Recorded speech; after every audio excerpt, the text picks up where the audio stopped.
Stop doing what you've been told. If you're over 60, that more cardio advice might actually be eroding your muscle and speeding up aging. In this video, I reveal the better alternative most doctors won't tell you. What I've seen over decades in medicine is this. People don't fall off a cliff at 70 or 80. They slide into decline by missing small, correctable signals their body was sending years earlier. Signals that were never dramatic enough to trigger alarm, but powerful enough to change the trajectory of an entire life. That is the silent threat nobody warns you about. We assume aging is something that happens to us, but biologically, aging is something that responds to timing, to rhythm, to the signals we send our cells every single day. One man understood this better than almost anyone I've studied, Dr. Shigeaki Hinohara. Hinohara lived past 105, not because he chased youth or fought his body, but because he refused to treat aging as an enemy. His philosophy was simple, almost unsettling in its calmness. Longevity is not about fighting aging, it's about cooperating with the body's rhythms. He used to say something that stayed with me my entire career. The body is like a fine instrument. When tuned daily, it plays well for decades. That single sentence dismantles most of what the modern health industry sells you. This is not anti-aging hype. This is not about reversing time. This is not about supplements, extreme workouts, or heroic effort. This is an official style guide to slowing biological aging after 60, based on how the body actually changes, not how we wish it wouldn't. Because the real fear of accelerated aging is not wrinkles, it's frailty, it's falls, it's cognitive slowing, it's losing independence, needing help with things you once did without thinking. And here's what's rarely said out loud. Much of that decline is not inevitable. It's accelerated by systems that quietly stop working. Energy systems, muscle systems, inflammatory systems, and the nervous system that controls them all. Another researcher who reached a similar conclusion from a completely different angle is Dan Bettner. After studying the longest living populations on Earth, he noticed something that contradicts almost everything we're told. The longest lived people do not chase youth. They do not rely on willpower. They do not obsess over motivation. They build simple systems that protect function every single day. No drama, no extremes, just repeatable signals that keep the body stable as time passes. That's exactly what we're going to do here. In this guide, I'm going to walk you through 4 core longevity systems that work specifically because the body has changed after 60, not in spite of it. We'll move from foundational biology to something far more overlooked, something that quietly accelerates aging, even in people who eat well and stay active, something most doctors never explain because they were never trained to see it this way. Before we continue, take a moment and tell me in the comments where you're watching from. I read every single one, and it helps me understand who this guide is reaching. Now let's begin with the first system most people misunderstand and the one that determines how much life your cells can actually generate each day. Fatigue is often treated as a personality flaw of aging, as if slower recovery, heavier limbs, and dwindling stamina are simply the price of having lived longer. That assumption is misleading.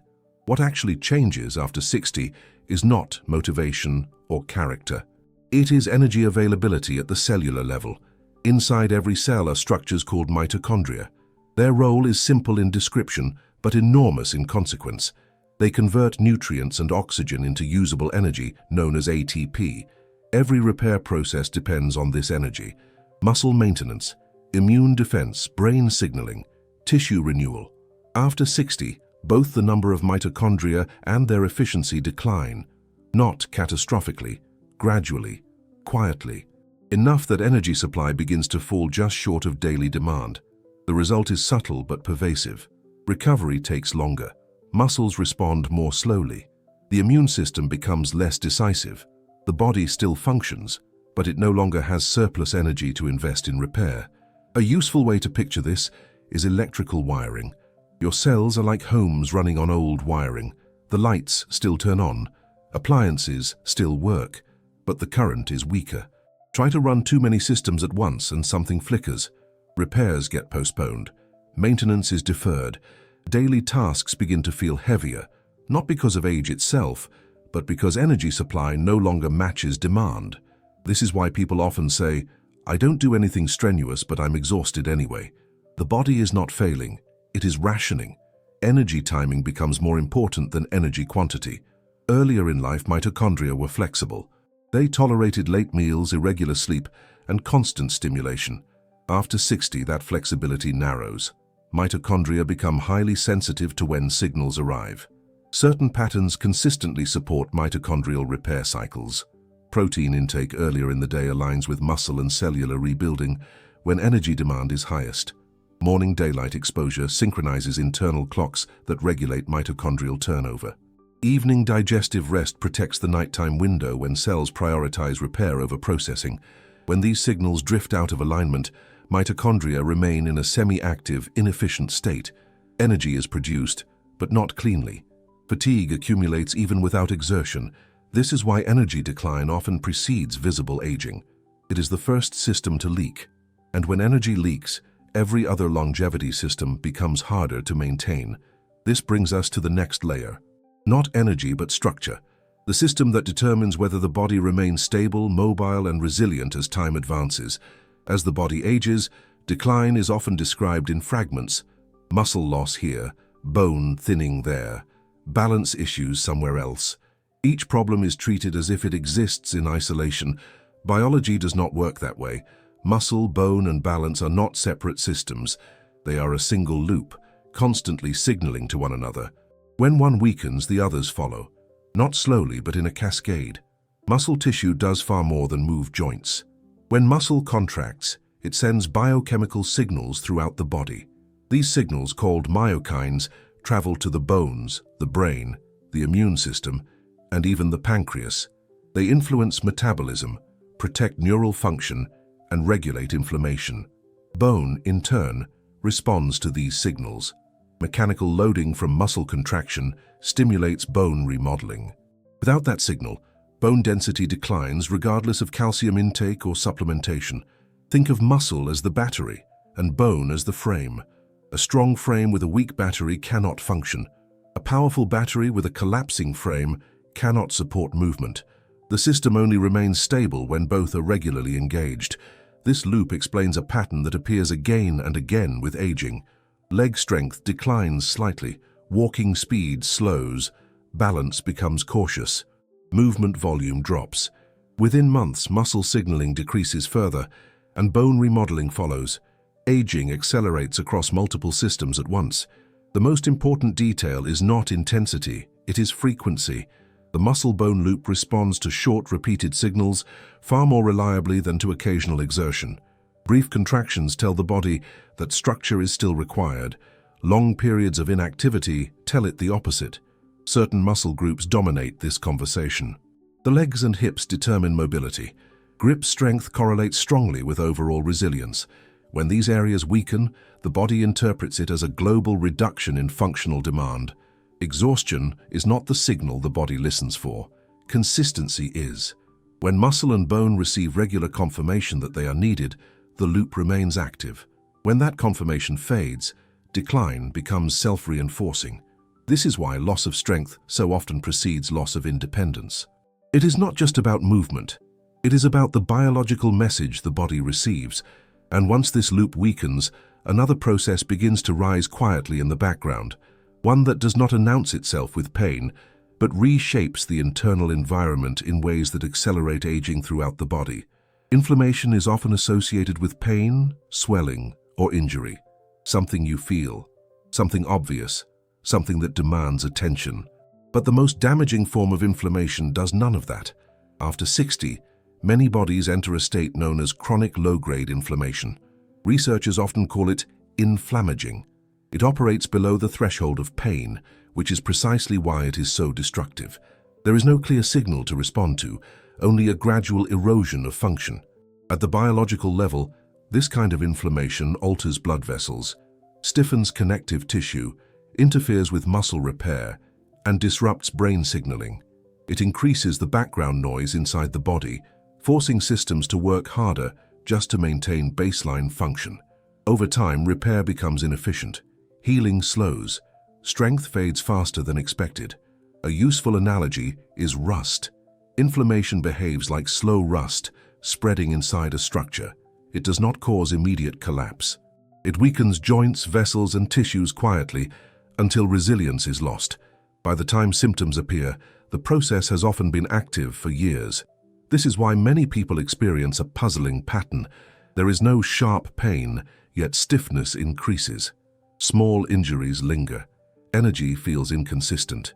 Strength declines without a clear cause. One of the most powerful drivers of this process is timing. The immune system, digestive system, and hormonal system are meant to cycle. Periods of activity are followed by periods of repair. When those cycles blur, inflammatory signaling remains switched on longer than intended. Extended eating windows keep the digestive system active late into the night. Irregular sleep timing confuses hormonal regulation. Elevated evening cortisol prevents the immune system from fully standing down. None of this feels dramatic. It simply creates an internal environment where low-grade inflammation becomes the default. When that happens, aging accelerates quietly. The body is not inflamed because it is broken. It is inflamed because it is never given a clear signal that repair time has arrived. And this brings us to the system that controls all of it. The master regulator that decides whether the body shifts into repair or remains stuck in a low-level state of emergency. There is a reason some people do almost everything right and still feel as if their body is aging faster than it should. They eat reasonably well. They stay moderately active. They try to keep up with their health, yet recovery feels incomplete. Sleep never fully restores. Inflammation lingers. Energy rises briefly, then collapses again. The missing piece is not effort. It is regulation. At the center of aging sits the nervous system. Not muscles, not joints, not even hormones. The nervous system decides which mode the body operates in moment by moment. One mode prioritizes survival. The other prioritizes repair. The sympathetic nervous system governs alertness, vigilance, and action. It is often described as fight or flight, but in modern life it more closely resembles always on. Background stress, constant stimulation, late-night light, and mental noise keep this system partially activated long after the original threat has passed. When this state becomes chronic, the body behaves as if danger is permanent. Digestion becomes secondary. Immune repair is postponed. Tissue rebuilding is delayed. Sleep becomes lighter and less restorative. Aging accelerates not because of what is lacking, but because repair is continuously interrupted. The nervous system is the conductor of the body's orchestra. When the conductor rushes, the music falls apart. Instruments enter at the wrong time. Sections overpower one another. The composition loses coherence. This explains a frustrating experience many people describe. Healthy habits are present, yet the body never fully downshifts. There is no true sense of restoration. Mornings begin with residual fatigue instead of renewal. The issue is not willpower, it is signaling. The body requires clear cues that the day is ending and repair can begin. Without those cues, the sympathetic system remains dominant, and aging-related processes speed up across every organ system. Breathing patterns influence this shift more than most people realize.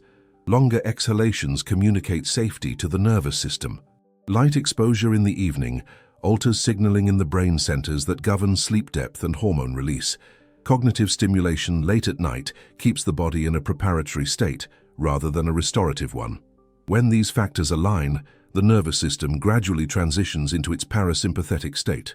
This is where digestion improves, inflammation quiets, immune memory strengthens, and tissue repair finally takes precedence. This is why the nervous system is so often the overlooked accelerator of aging. It does not announce itself with pain or lab values. It reveals itself through persistent imbalance. When regulation returns, other longevity systems begin to function with far less effort. And with that foundation in place, it becomes possible to talk about aging not as a cliff, but as a curve, one that can be gently flattened over time. If you're ready, we can move into the final chapter where everything comes together. Aging is often described as something that must be resisted, delayed, or fought with increasing intensity.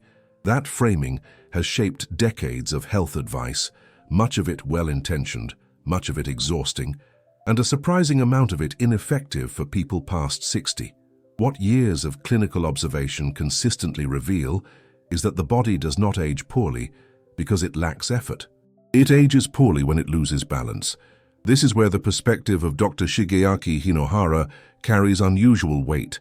Hinohara did not speak in the language of battle. He spoke in the language of respect.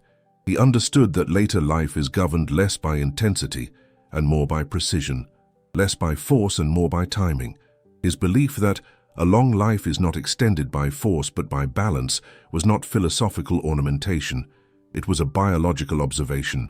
With age, the body becomes less tolerant of noise, not just auditory noise but metabolic noise, inflammatory noise, nervous system noise. When too many signals compete at once, repair is postponed. When rhythms lose clarity, systems drift out of coordination. What looks like aging on the surface is often a collection of small regulatory failures underneath. Energy systems illustrate this clearly. When cellular energy becomes scarce, the body prioritizes survival over maintenance. Muscles are preserved just enough for daily function. Immunity remains alert but inefficient. Repair becomes conditional rather than automatic. This is not dysfunction. It is adaptation to scarcity. Structural systems follow a similar pattern. Muscle, bone, and balance respond to whether the body perceives itself as necessary. When those signals fade, the body adapts by reducing investment. Strength loss, slower movement, and instability are not random events. They are the physical expression of reduced demand. Inflammation adds another layer. When repair windows blur and recovery never fully arrives, low-grade inflammation becomes the background state. Nothing hurts enough to demand attention, yet everything works slightly worse. Healing slows. Resilience erodes. The body feels older, not because it has failed, but because it has remained on alert for too long. Overseeing all of this is the nervous system. It determines whether the internal environment favors protection or renewal. When the nervous system remains biased toward vigilance, even the best habits lose effectiveness. Repair requires permission, and that permission is granted through regulation, not effort. These observations align closely with population-level findings from Dan Buettner. The longest-living populations do not structure their lives around optimization. They structure them around consistency. Their environments reinforce rhythms that make repair unavoidable and excess difficult. Longevity emerges not from willpower, but from alignment. This reframes aging after 60 in an important way. The body is not fragile, it is selective. It responds clearly to the signals it receives. When those signals support energy restoration, structural engagement, low inflammation, and nervous system balance, aging slows in ways that are both measurable and meaningful. The outcome that matters most is not the number of years lived, but the quality of function preserved, remaining steady on your feet, clear in your thinking,